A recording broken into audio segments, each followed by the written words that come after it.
Perkenalkan, nama saya Maria Edelreda Fintun, NPM 222101008, Prodi Administrasi Negara, Fakultas Ilmu Sosial dan Ilmu Politik, semester 6C, UTS Perilaku Organisasi. Baik teman-teman, pada kesempatan ini saya akan memaparkan beberapa materi yang sudah saya siapkan, yaitu perilaku kelompok dalam organisasi serta budaya organisasi. Teman-teman, pada materi pertama yang akan saya bawakan yaitu perilaku kelompok terlebih dahulu. Selamat menyaksikan. A. Pengertian organisasi. Para ahli pun memiliki pandangan masing-masing mengenai pengertian budaya organisasi, antara lain yang pertama itu Keter dan Hesketh. Budaya organisasi adalah keseluruhan dari kepercayaan, norma, sikap dan praktik yang melekat pada suatu organisasi dan yang membedakannya dari organisasi lain. Yang kedua adalah Peters dan Waterman. Budaya organisasi adalah keseluruhan dari nilai-nilai, tradisi, dan keyakinan yang menentukan bagaimana organisasi tersebut bekerja dan mencapai tujuannya. Dan yang ketiga adalah Edgar Schethien. Seorang ahli dalam bidang budaya organisasi menyatakan bahwa budaya organisasi adalah sistem yang menyeluruh dari keyakinan, norma, dan nilai yang diterima oleh anggota suatu organisasi yang menentukan bagaimana organisasi tersebut berperilaku. Jadi, dapat disimpulkan bahwa budaya organisasi didefinisikan sebagai sistem keyakinan, norma, dan nilai yang diterima oleh anggota suatu organisasi yang menentukan bagaimana organisasi tersebut berperilaku dan mencapai tujuannya, serta semua anggota harus mengenal budaya organisasi sebagai cara untuk memahami, memikirkan, dan merasakan masalah-masalah yang sedang dihadapi. Oke, jadi yang kedua adalah jenis-jenis budaya organisasi. Ada beberapa jenis budaya organisasi yang dikenal dalam literatur, diantaranya yaitu 1. Budaya organisasi yang konservatif. Budaya organisasi yang konservatif menitik beratkan pada kestabilan, kontinuitas, dan pemeliharaan status quo. Anggota organisasi yang berada di bawah budaya ini cenderung untuk mempertahankan kebiasaan dan tradisi yang sudah ada. Yang kedua adalah budaya organisasi liberal. Budaya organisasi yang liberal lebih mementingkan perubahan, inovasi, dan fleksibilitas. Anggota organisasi yang berada di bawah budaya ini cenderung untuk mencari cara-cara untuk menyelesaikan masalah dan mencapai tujuan. Dan yang ketiga adalah budaya organisasi yang kompetitif. Budaya organisasi yang kompetitif menitik beratkan pada prestasi kinerja dan kompetisi anggota organisasi yang berada di bawah budaya ini cenderung untuk berfokus pada pencapaian target dan pencapaian posisi terbatas dalam kompetisi dengan organisasi lain. Mereka cenderung memiliki semangat yang tinggi, ambisius, dan berfokus pada hasil. Yang keempat adalah budaya organisasi yang kolaboratif.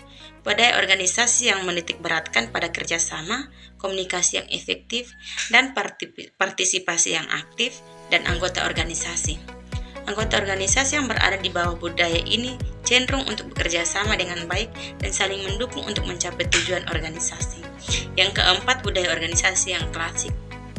Budaya organisasi yang klasik menitik beratkan pada hierarki, ketertiban, dan kontrol anggota organisasi yang berada di bawah budaya ini cenderung untuk mengikuti aturan dan prosedur yang ditetapkan serta menghormati atasan mereka.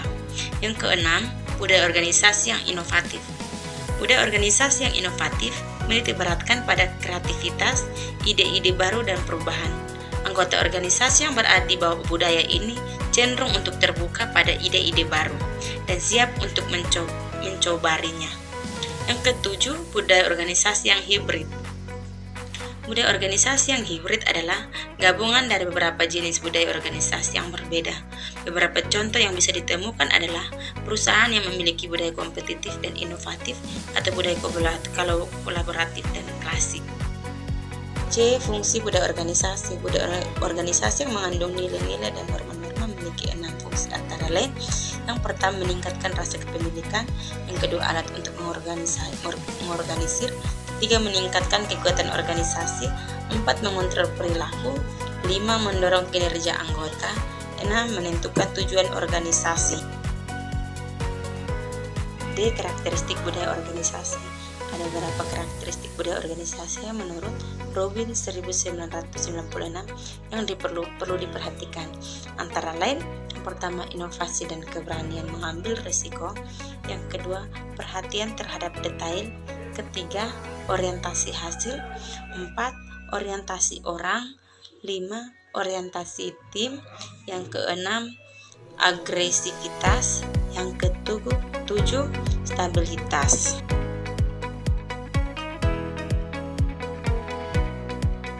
Pengertian perilaku organisasi.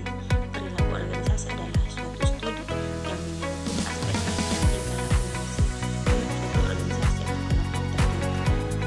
Pengertian ini meliputi aspek pengaruh anggota terhadap organisasi, buku pengaruh organisasi terhadap anggota atau Merdeka 2029.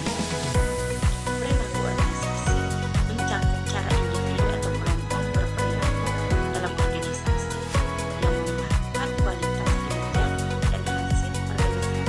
Setiadi 2019.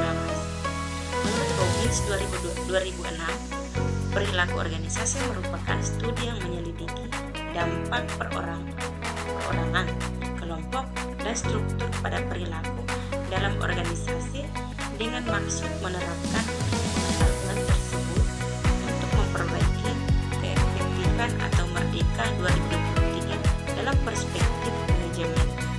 Perilaku organisasi merupakan krusial untuk menjelaskan, memperkirakan, dan memengaruhi atau mengubah perilaku manusia yang terjadi di organisasi. Fahimet 2015. Yang berikut pendapat para ahli tentang perilaku organisasi. Para ahli memiliki berbagai pendapat tentang perilaku organisasi. Yang pertama, Profesor Joe Kelly mengatakan bahwa perilaku organisasi adalah suatu bidang studi yang mempelajari sifat-sifat organisasi, termasuk bagaimana organisasi itu dibentuk, tumbuh, dan berkembang. Suti 2021. Yang kedua, Dr. Anus Indrawijaya menjelaskan bahwa perilaku organisasi adalah suatu bidang studi yang mempelajari semua aspek yang berkaitan dengan tindakan individu dalam organisasi dan bagaimana perilaku mereka mempengaruhi kinerja perusahaan. Yulani 2016. Yang ketiga adalah Dr. Rando Sutrisnahari menyebutkan bahwa perilaku organisasi adalah suatu bidang studi yang mempelajari dinamika organisasi sebagai hal interaksi dari sifat khusus. James W. Edstonde 20 CE. Dari pendapat para ahli, perilaku organisasi merupakan studi mengenal apa yang dilakukan individu dalam suatu organisasi dan bagaimana perilaku mereka mempengaruhi kinerja organisasi.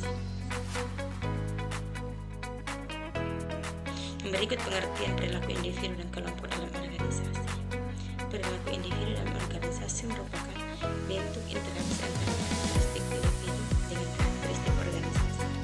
Setiap individu memiliki kebutuhan hidup yang harus dipenuhi dan organisasi adalah tempat terbaik untuk memenuhi kebutuhan tersebut. Perilaku kelompok merupakan aktivitas yang dikerjakan oleh seorang individu dengan yang lainnya untuk memperoleh aspek anggota, dan dia adalah suatu studi yang menyangkut aspek-aspek tingkah laku manusia dalam suatu organisasi atau suatu kelompok.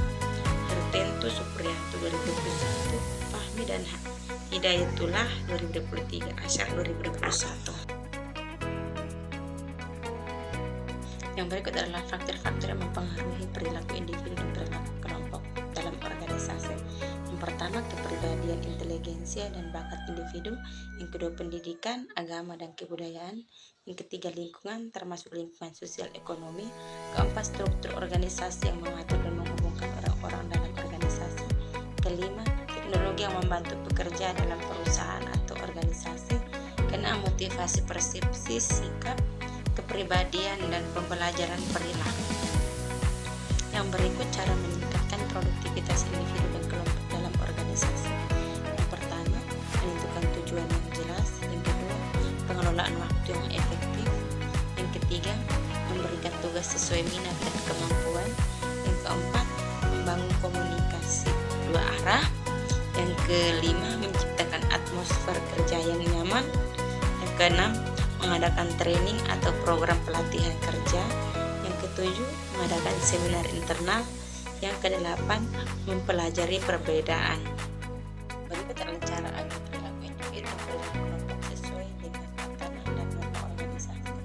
Yang pertama, pengembangan kemampuan. Yang kedua, pengendalian perilaku. Ketiga, pengembangan kultur organisasi. Keempat, pengendalian interaksi. Kelima, pengendalian perubahan. Enam, pengendalian perilaku kelompok. Ketujuh, pengendalian kinerja. Delapan, pengendalian kinerja kelompok. 9, pengendalian motivasi. 10, pengendalian perilaku keorganisasian.